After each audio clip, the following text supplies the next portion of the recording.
Good evening everyone, welcome to Nutrition Gyan Prabha platform.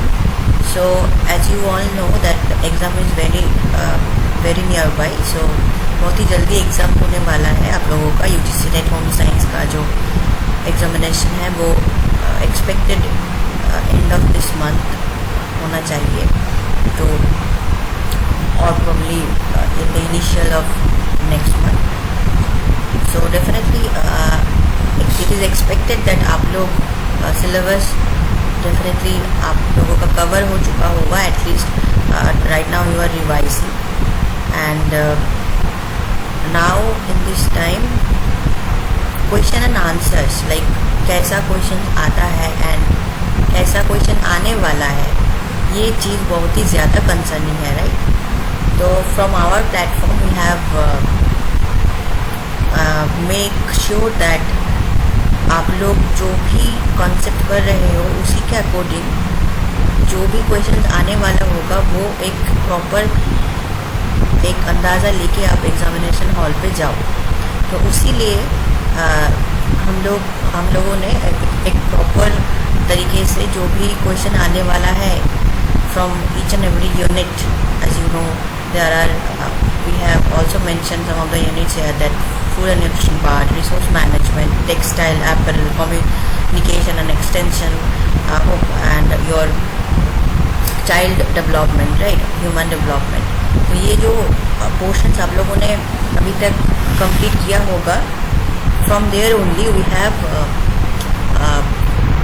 properly selected some of the questions which are probably you can get in your upcoming examination, right. So these are very important 50 suggestive questions, probably 40 है इसमें, and we can assure you कि from here only previous examinations में भी I used to provide you suggestive question and answer, right. So definitely here along with me there are other educators also. We have in a proper manner we have selected the questions which are necessary to address to discuss. तो इससे क्या होगा, आप लोगों को एक proper अंदाज़ा लग जाएगा कि कहाँ से राइट कि क्वेश्चंस कैसे इस बार आने वाला है। And if we are like ऐसा हुआ है कि सजेस्टिव क्वेश्चन जो भी मैंने प्रीवियस लाइक एग्जामिनेशन में भी बोला होगा, आप लोगों ने भी देखा है in Nutrition Gyan Prabha textile in Nutrition Gyan Prabha telegram channel also we have provided some of the questions, and from there only like similar questions even have been asked, right. So according to that point of view only उसको मद्देनज़र रखते हुए हम लोगों ने फिर से एक प्रॉपर सिलेक्शन किया है कि कैसा क्वेश्चंस आने वाला होगा, and we have tried, right. तो आप लोगों को क्या करना है, जो भी इस क्लास में डिस्कशन होगा आप प्रॉपर तरीके से वीडियो को फर्स्ट इनिशियल से एंड तक देखिए, एंड चाहे तो पॉज करके जो भी क्वेश्चन एंड आंसर हम लोगों ने डिस्कस किया होगा उसको लिख लीजिए, मेमोराइज कीजिए, एंड वो टॉपिक को अच्छे से रिवाइज करके ही आप ट्राई कीजिएगा कि आप एग्जामिनेशन हॉल पे जाओ। Okay, so without wasting time we are going to start here only. तो इसमें एटलीस्ट 40 अबव क्वेश्चंस है, तो I will be discussing it in a very proper manner. आप लोगों को क्या करना है, अच्छे से देखिए, पॉज कीजिए, विद योर ओन पेस, खुद के ही स्पीड से अच्छे से आप लोग समझ के जाइए। इसके अलावा भी अगर इससे कोई भी क्वेरी हो, कोई भी क्वेश्चन है आप लोगों को, तो आप क्या करेंगे, डायरेक्टली आप चाहे तो टेलीग्राम ग्रुप पे आप मैसेज लिख के भेज सकते हो, ठीक है, क्योंकि क्लास को एक प्रॉपर टाइम ड्यूरेशन में एंड भी करना होगा ताकि आप लोगों को बोरिंग ना लगे। लेकिन अगर हुआ कि कोई भी ऐसा लगा कि कोई भी क्वेश्चन आपको थोड़ा बहुत उसके रिलेटेड ज़्यादा जानकारी चाहिए, तो आप बेझिझक आप मैसेज कर सकते हो, ठीक है। तो here is a fast question that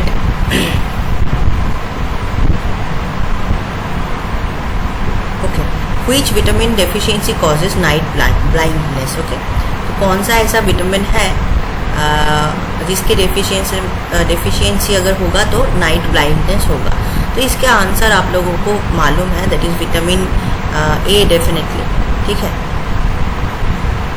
तो विटामिन ए इसका आंसर है, तो आप लोगों को पता भी है। तो here is the answer vitamin A. So vitamin A is essential for rhodopsin. Answer explanation बहुत अच्छे से आप देख लीजिएगा, क्योंकि that is the most necessary. Like logic क्या है, आंसर आप सिर्फ रट के जाओगे तो वो फ्रूटफुल नहीं होगा, राइट। तो लॉजिक ये है कि vitamin A is essential for rhodopsin formation in the retina. Deficiency causes night blindness and xerophthalmia. तो ज़ीरोफ्थेल्मिया का जो क्लासिफिकेशन है वो अच्छे से पढ़ के जाना, ठीक है। इसमें जो भी क्लासिफिकेशन है हु का दिया हुआ है वो देख के जाना।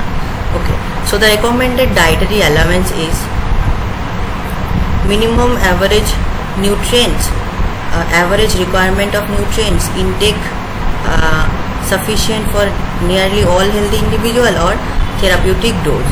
तो इसका आंसर है intake sufficient for nearly all healthy individuals.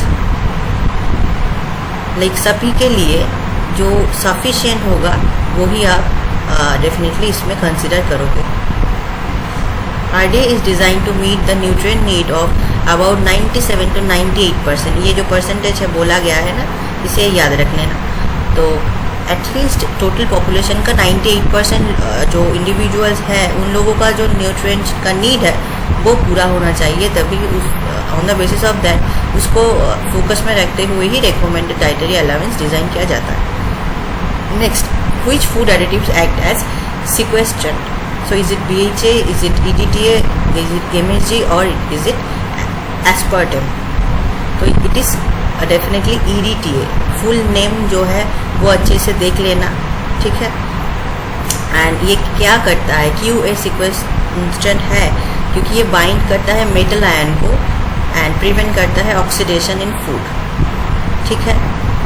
तो ये डेफिनेटली इम्पॉर्टेंट है। ये फूड साइंस के पोर्शन से आप लोगों को क्वेश्चन किया गया है। ये क्वेश्चन ऑलरेडी बहुत बार आ चुका है कि pasteurization of milk by high temperature short time method is, इसका टेम्परेचर कौन सा वाला है, 63 डिग्री सेल्सियस 30 मिनट्स, और B option 72 degree Celsius for 15 second, और C 90 degree Celsius for 5 second, और D 100 degree Celsius for 1 minute.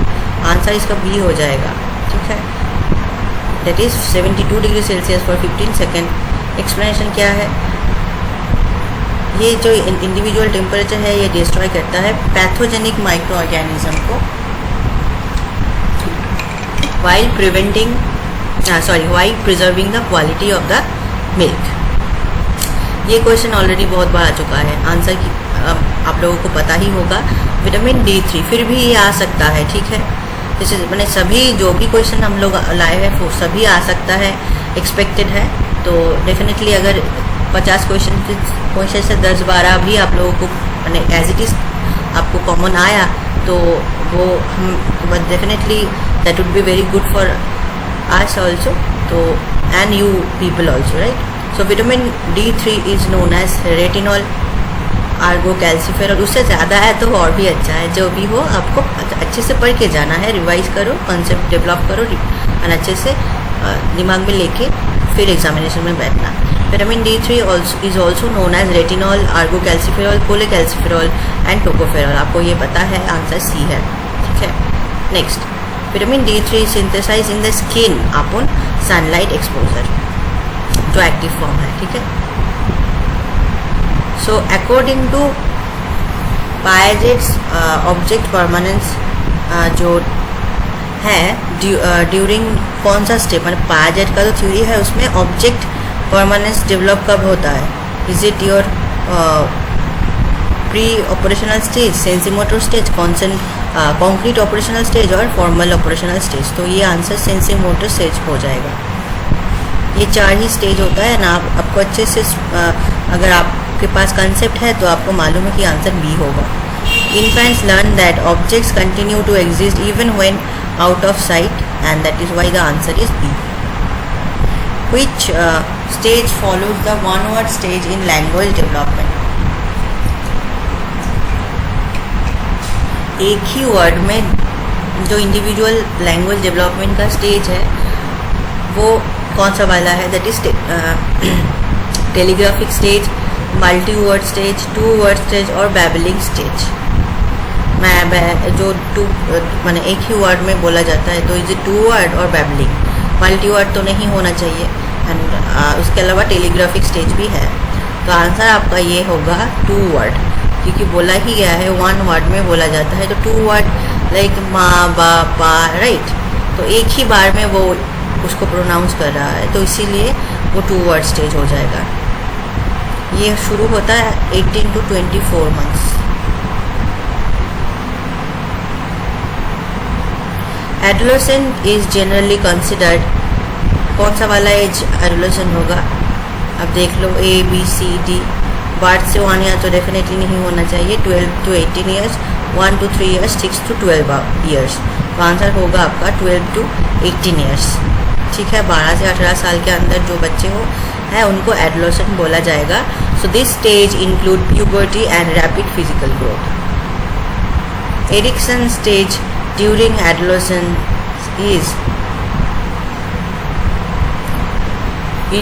industry versus inferiority, trust versus mistrust, identity versus role confusion, and generativity versus stagnation।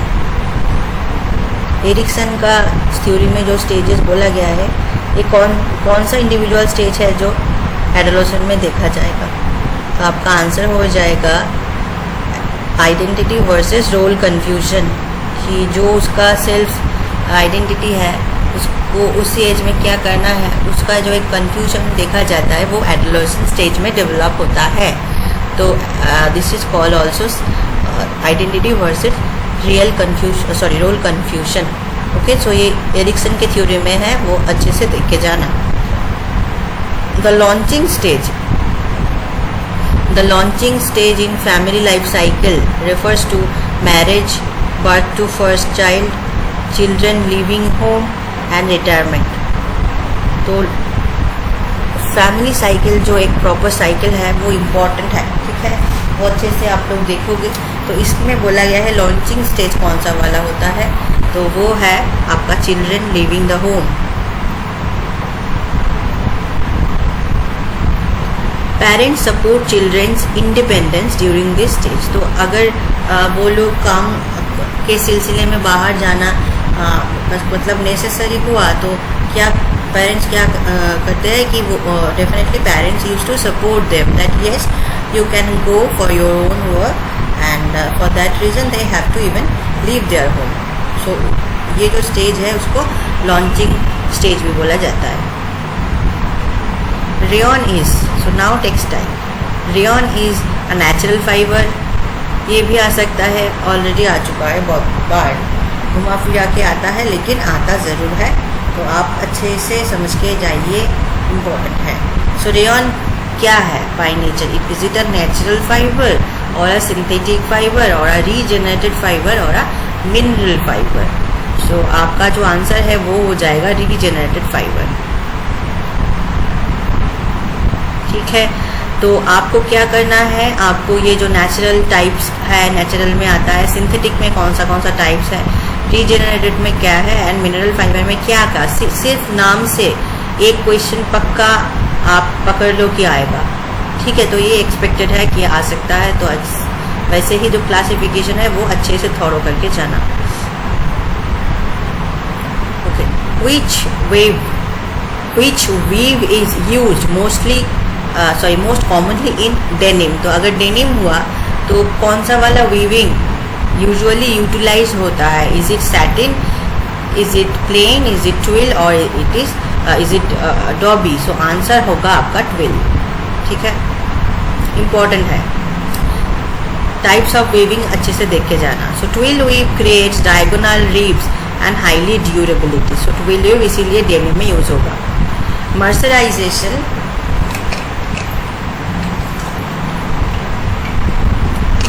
Mercerization improves shrinkage, luster and strength, flame resistance, water repellency। तो इसमें कौन सा जो option है आपको लगता है मर्सराइजेशन इम्प्रूव करेगा? तो आपका आंसर हो जाएगा लास्टर एंड स्ट्रेंथ। ठीक है, तो cotton treated with caustic soda become stronger and shinier. So moisturisation होता क्या है, along with जो भी अदर फिनिशिंग का जो टाइप्स ऑफ फिनिशिंग है ना, वो एक बार थॉरो करके जाना, इससे एक क्वेश्चन आने का चांसेस है. तो moisturization is also one of the most important. ठीक है. Next, tie and dye is an example of what? Is it printing, is it weaving, is it resist dyeing और इज इट फिनिशिंग? तो answer होगा resist dye. ठीक है. क्योंकि अगर die करके फिर आप डाई कर रहे हो तो थोड़ा बहुत प्लेसेस ऐसा होगा कि डाई नहीं होगा, कलर उसमें एंटर नहीं करेगा, तो इसीलिए उसको बोला जाता है resist dye. Tight portions resist dye penetration. So जैसे मैंने बोला वो ही एक्सप्लेनेशन में दिया हुआ है.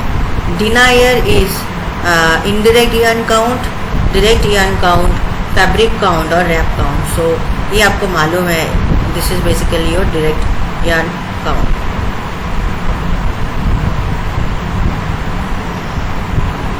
The critical path method is used for nutrition assessment, time management, child development and tactile testing. So this is related to your time management. जब आप कोई भी काम कर रहे हो एंड उसमें एक मतलब टाइम मैनेजमेंट में एक मेथड है that is called critical path method, तो वो आप उसको टाइम मैनेजमेंट में कंसिडर करोगे. इसके अलावा भी टाइम मैनेजमेंट का एक क्लास न्यूट्रिशन ज्ञान प्रभा चैनल में मैनेजमेंट का एक क्लास है, लास्ट में दिया हुआ है रिसोर्स मैनेजमेंट में ही. तो उसमें टाइम मैनेजमेंट रिलेटेड थोड़ा बहुत चीज़ें आपको बोला गया है जो इम्पोर्टेंट है क्लास में, मतलब अपलोडेड क्लास में ही है, वो आप एक बार देख लेना. A process chart is used for what? Measure growth, analyze work simplification, assess nutrition and evaluate the fabrics. तो इसमें आंसर हो जाएगा एनालाइज वर्क सिंप्लीफिकेशन. अगर एक प्रोसेस चार्ट हुआ तो उसमें आपको इजीली पता चल जाएगा कि कौन सा प्रोसेस बेसिकली आपको वर्क सिंप्लीफिकेशन में अप्लाई करना है. तो that is what is called analyse basically process chart.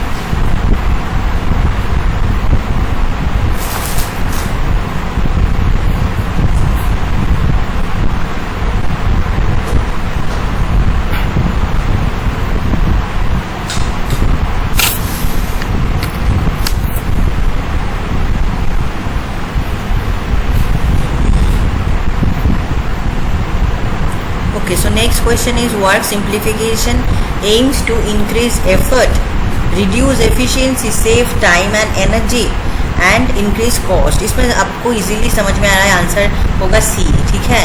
क्योंकि तभी तो आप मतलब बेसिकली आप सिंप्लीफाई क्यों करना चाहते हो, टाइम एंड एनर्जी सेव हो इसीलिए ना. तो आंसर सी होगा. Decision making is random action, selection among alternatives, data collection and आपका बजटिंग. तो आंसर हो जाएगा selection among alternatives. Management process includes planning, organizing, controlling, cooking, serving, storage, weaving, dyeing, finishing and growth development, maturation. तो ये जो दोनों चीज़ें हैं वो textile and food and nutrition का पार्ट है, वो तो बीसी डेफिनेटली नहीं होगा. तो कौन सा होगा? मैनेजमेंट का एक क्लास आपको ऑलरेडी दिया हुआ है, अगर आपने वो देखा होगा आंसर आपको मालूम है, आंसर डेफिनेटली ए हो जाएगा. ठीक है. Next, communication is effective when message is understood. आप कुछ भी अच्छे से अगर बोल पाओ, मतलब समझा पाओ सामने वाले को, तभी वो इफेक्टिवली एक आंसर भी आप एक्सपेक्ट कर सकते हो. तो दैट इज़ द आंसर. और सेंडर स्पीक्स लाउडली, ज़ोर से अगर बोलो तो अब इफेक्टिव होगा. रिसीवर एग्रीज, रिसीवर अगर हर बात में एग्री करे वो इफेक्टिव होगा, या रिटन मीडियम अगर यूज हो वो इफेक्टिव होगा. तो आंसर हो जाएगा मैसेज जब अंडरस्टूड होगा. Effective communication results in correct understanding. Demonstration method is best suited for skill teaching, entertainment, advertising, survey. So answer आपका हो जाएगा स्किल टीचिंग. जब डेमोन्स्ट्रेट आप कर रहे हो, तो जब कोई भी स्किल आपको देना हो है कि वो काम कैसे सामने वाला करे। फॉर एग्ज़ाम्पल आपको फार्मिंग आप सिखा रहे हो, तो उसको आप डेमोन्स्ट्रेट कर रहे हो, एक एक्सटेंशन क्लास में आप गए हो तो डेमोन्स्ट्रेट करके आप समझा रहे हो कि कैसे एक बीज को मतलब बीज से आप एक प्रॉपर प्लांट आप ग्रो करवा सकते हो। तो उसमें जो भी स्टेप्स हैं आप डेमोन्स्ट्रेट क्यों करोगे, क्योंकि सामने वाले का जो स्किल है वो इन्हेंस होना चाहिए। तो दिस इज़ कॉल्ड, और एक स्किल आप सेट करना चाहते हो उनमें, ठीक है, जो अनलर्नड है उनको एक प्रॉपर लर्निंग मिले इसलिए। तो ये आप जो क्रिएट कर रहे हो that is called skill, and इसीलिए इस टीचिंग को बोला जाता है स्किल टीचिंग। तो इसमें दोनों आता है, डेमोन्स्ट्रेशन में दोनों ही एस्पेक्ट आ जाता है, that is explanation and practical display. तो that is why this is called skill teaching. Next, noise in communication refers to loud sound only, television, radio signal, any barrier affecting communication. So answer B हो जाएगा, कोई भी barrier हो तो वो आपको noise में कंसिडरेशन होता है। Extension education mainly aims at degree award behavioural change promotion examination. तो आपको आंसर होगा बिहेवियर में जो चेंज वो हम लोग एक्सटेंशन एजुकेशन में एक्सपेक्ट करते हैं, क्योंकि in case of extension education x and tension, right. If I am not wrong, extension का जो बेसिक क्लास है वो भी अपलोड किया गया होगा यूट्यूब में। अगर नहीं है तो आप लोग मुझे ज़रूर बताना, ठीक है। तो एक्सटेंशन एक्स एंड टेंशन, अगर आप ये जो वर्ड है इसको डिवाइड करो, means you are stretching something to outwards, right. So normal जो फॉर्मल एजुकेशन है वो probably the people who are like way more the area, the locality where everything is possibly accessible, like education, health, school available है। तो जहाँ पे नहीं है तो उस जगह जाके हम लोग अगर कोई भी एजुकेशन दे रहे हैं not in a very formal manner, like syllabus नहीं है, कुछ भी मतलब एक डिग्री मतलब प्रोबेबली नहीं दिया जाएगा, लेकिन उन लोगों को वर्ड का जो मतलब जो अक्षर ज्ञान है, वो जो अल्फ़ाबेट का जो ज्ञान है, अगर खुद का नाम प्रोबेबली लिख नहीं सकते तो first of all we have to try to make them at least to make them able to even write their name. So here we are basically changing their behavior, like they are even trying to learn, right, in a certain age, probably in a middle age they are trying to do so. तो उन लोगों को valuation मालूम है, right. तो probably उन लोगों को डिग्री नहीं मिलेगा, लेकिन एक प्रॉपर बिहेवियरल जो चेंज है ना वो उनमें आएगा। तो वो हम एक्सटेंशन एजुकेशन में ट्राई करते हैं। Feedback in communication is nothing but the receiver response, okay. Feedback कब मिलेगा, जब दोनों बातचीत कर रहे हो एंड जब आप कुछ बोल रहे हो तो जो रिसीवर है ना वो आपको बोलेगा कि हाँ मुझे समझ में आया है वो, और आई हैव लर्न दिस और I have understood this in this way. So ये जो आप रिसीवर बोलेगा तो आपको जो बोला जा रहा है, रिसीवर जो बोला मतलब डेफिनेटली जो अदर कम्युनिकेटेड को जो रिस्पॉन्स देगा that is receiver's response, okay. A hypothesis is final conclusion, tentative statement, data collection tool और variable. So this is nothing but a tentative statement. अगर आप आलू खाओगे तो आप मोटा हो जाओगे और आपका वजन बढ़ जाएगा। तो this is not mandatory for each and every individual जो पहले से ही मेलनरिश्ड है। This is not necessary for him और हर कि वो ओवरवेट हो जाए बाय ओवरनाइट और बाय सम डेज। अगर वो पोटैटो कंज्यूम कर रहा है तो वो तो पहले से ही डेफिशिएंट है, वो पहले से ही मेलनरिश्ड है, तो वो कैसे मोटा होगा। So definitely in every cases, every aspect, in every situation this could vary. So that is why this is a tentative statement जो हम सेट करते हैं in case of research methodology which is a hypothesis. The first step in research is data analysis, report writing, research problem identification और interpretation. So आपको सबसे पहले जो करना है, आपको डेटा कलेक्शन तो आप बाद में करोगे, रिपोर्ट तो आप बाद में लिखोगे, इंटरप्रेट भी आप बाद में करोगे। सबसे पहले आप जानना चाहोगे कि प्रॉब्लम है क्या जिसको आप एड्रेस करना चाहते हो। सो सो आपका आंसर हो जाएगा research problem identification. chi-square test is utilized to correlate, to associate between categorical variable, to mean comparison and regression। So answer है आपको एसोसिएशन चेक करने के लिए जो भी कैटेगरिकल वैल्यूएशन है उनमें, तब आप chi-square टेस्ट यूटिलाइज करोगे। Sampling error decreases when sample size decreases और इंक्रीजेज, और पॉपुलेशन इंक्रीजेज और वेरिएबल इंक्रीजेस। तो पॉपुलेशन है टोटल पॉपुलेशन से जो डेटा सेट आप लेके काम करोगे, that is your sample. Probably अगर आप एक एज ग्रुप ले लो कि for example 1 to 12, so total India में 1 to 12 लोगों, जो भी एज ग्रुप का जो बच्चे हैं सभी में आप काम नहीं करोगे। आप थोड़ा बहुत आपके जो इंडिविजुअल एरिया आपने कंसिडर किया है वहाँ से जो आप डेटा लेके काम कर रहे हो, तो उसका वो हो गया आपका खुद का सैम्पल, राइट। तो सैम्पल अगर इंक्रीज होगा तभी तो सैम्पलिंग एरर कम होगा ना, तो sample size has to be increase, ठीक है। रिलायबिलिटी रेफर्स टू आपका जो validity and consistency of measurement and accuracy only generalization.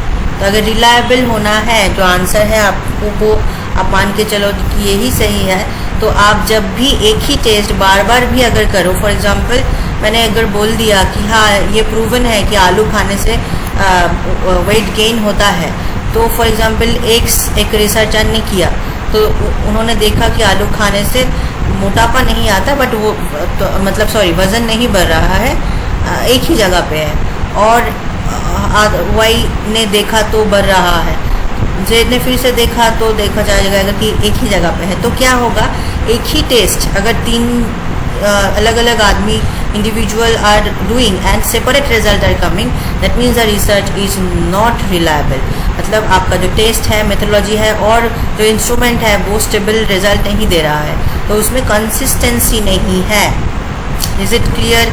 तो अगर कंसिस्टेंसी है तो हर बार अगर फॉर एग्जांपल एक नाम पकड़ लो आप, गिरिया और प्रभा एंड कृति, ये 3 जन अगर टेस्ट कर रहे हो, तो अगर तीनों जन जब भी टेस्ट कर रहे हो सेम आंसर सेम आउटकम आपको मिल रहा है, तो answer is yes, the research is reliable. Is it clear? तो आंसर हो जाएगा बी। पोषण अभियान वॉज लॉन्च्ड इन 2018, आपको ये याद रखना होगा, ठीक है, इंपॉर्टेंट है। 8 March 2018। Mid day meal scheme aims to improve housing, child nutrition, school attendance and employment और एग्रीकल्चर। डेफिनेटली आंसर आपका बी हो जाएगा। Who defines anemia in non-pregnant women as HB less than 11 ग्राम पर DL, 10 ग्राम पर DL और 12 ग्राम पर DL। तो answer आपको मालूम है डेफिनेटली 12 ग्राम पर DL। Is it? I think आप लोगों के पास ये इंडिविजुअल क्लासिफिकेशन ऑलरेडी आप लोग जानते हो, ये इंपॉर्टेंट है, ठीक है। Severe acute malnutrition, very very important for this time, okay, आ सकता है क्वेश्चन। तो सीवियर एक्यूट मेल न्यूट्रिशन कब बोला जाएगा? Is it less than 11.5 centimetre, जब आपका जो आप मिडिल अपर आर्म सर्कमफरेंस इसमें मेजर कर रहे हो, ठीक है। तो आपका अगर मिडिल अपर आर्म सर्कमफरेंस अगर बच्चे का, ये जो मेल न्यूट्रिशन है ये बच्चे में देखा जाता है, ठीक है। 1 to 5 ईयर्स जो चिल्ड्रन है उन लोगों में आप जो आर्म का जो एरिया है, मतलब सर्कमफरेंस है, उसमें उसको अगर आप प्रॉपरली मेजर कर रहे हो एंड इसमें से जो भी इंडिविजुअल डेटा सेट मतलब ऑप्शन आप देख रहे हो, तो एक स्पेसिफिक ऑप्शन है जो अगर आएगा तो वो कहलाया जाएगा कि वो बच्चा सीवियर एक्यूट मेलनरिश्ड है, सीवियरली एक्यूट मेल न्यूट्रिशन से वो सफ़र कर रहा है। तो उसका जो आंसर है वो हो जाएगा आपका option A, that is 11.5 centimeter, okay. ये इंडिविजुअल आंसर आप याद रख लेना। Iodize salt prevents pellagra goitre beri scurvy. तो अगर आयोडाइज सॉल्ट आप खाओगे तो कौन सा जो इंडिविजुअल कंडीशन है वो अराइज नहीं होगा। तो आप जानते हो आयोडीन से रिलेटेड है आपका गॉइटर। तो आंसर हो जाएगा बी। हैकअप ये जो हैकअप है इसका स्टेप्स इम्पॉर्टेंट है, दो तीन बार ऑलरेडी आ चुका है वेरी रिसेंटली, ठीक है, आप लोग जानते भी हो। तो आंसर इसमें सिर्फ पूछा गया है कि फुल फॉर्म क्या है। तो yes, you definitely you must know, that is option A, hazard analysis and critical control points. ये जो 7 स्टेप है वो आप अच्छे से देख लेना, वो भी इम्पोर्टेंट है एग्जाम के लिए। Which is a biological hazard, glass, pesticide, salmonella, metal. तो यस, साल्मोनेला ही होगा, बायोलॉजिकल बोला गया है, that is a living organism. Okay, so salmonella is a pathogenic micro organism, तो इसीलिए वो ग्लास तो उसमें लाइफ तो नहीं है, मेटल में भी नहीं है, पेस्टिसाइड में भी नहीं है। Food adulteration means preservation, fortification और क्वालिटी एनहांसमेंट और lowering the quality by addition और रिमूवल ऑफ सब्सटेंस। लोअरिंग तो नहीं होगा, तो क्या होना चाहिए आंसर? तो the option is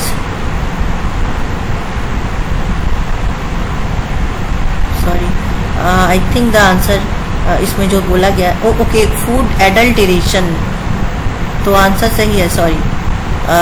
so food adulteration means we are adding something जो उसका क्वालिटी खराब करे, लाइक यूरिया डाल देना मिल्क में ताकि मिल्क का जो वाइटनेस है वो बढ़ जाए, ठीक है। एंड आपका जो हो गया मतलब जो मिर्च है, जो मिर्च का जो पाउडर फॉर्म में आता है, जो आपका उसमें आप कुछ भी कलर मिला दो, ठीक है, एंड उसमें फॉर एग्जांपल लड्डू में केमिकल मिला देना, तो ये क्या हो रहा है? एडल्टेरेशन हो रहा है, ठीक है। तो वो होगा आपका लोअरिंग क्वालिटी बाय एडिशन और रिमूवल ऑफ सब्सटेंस। ये भी एफएसएसआई का जो फुल फॉर्म है इम्पोर्टेंट है, तो आंसर हो जाएगा food safety and standard authority of India, answer होगा ऑप्शन ए। KMS इम्पॉर्टेंट है, ये जो KMS वो यूटिलाइज होता है स्क्वाश प्रिपरेशन में, आप जानते हो, that is a preservative, right. Full form क्या है? Potassium metabisulphide. K is for potassium and M for metabisulfite for S, right? इस तरह याद रख लेना। तो I think we have covered 40 questions, right. So I think that was the last question. तो आप क्या करोगे? I think this class is definitely going to be very fruitful for you all. आप अच्छे से थॉरो कीजिए क्लास को। We are trying to prepare more classes regarding the suggestive question.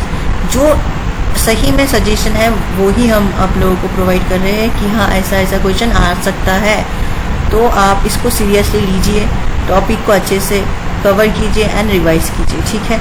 अगर कोई भी क्वेरी हुआ आप हम लोगों से डेफिनेटली कांटेक्ट कर सकते हो। टेलीग्राम ग्रुप, फ्री ग्रुप जो है, एंड व्हाट्सएप में भी व्हाट्सएप ग्रुप भी है।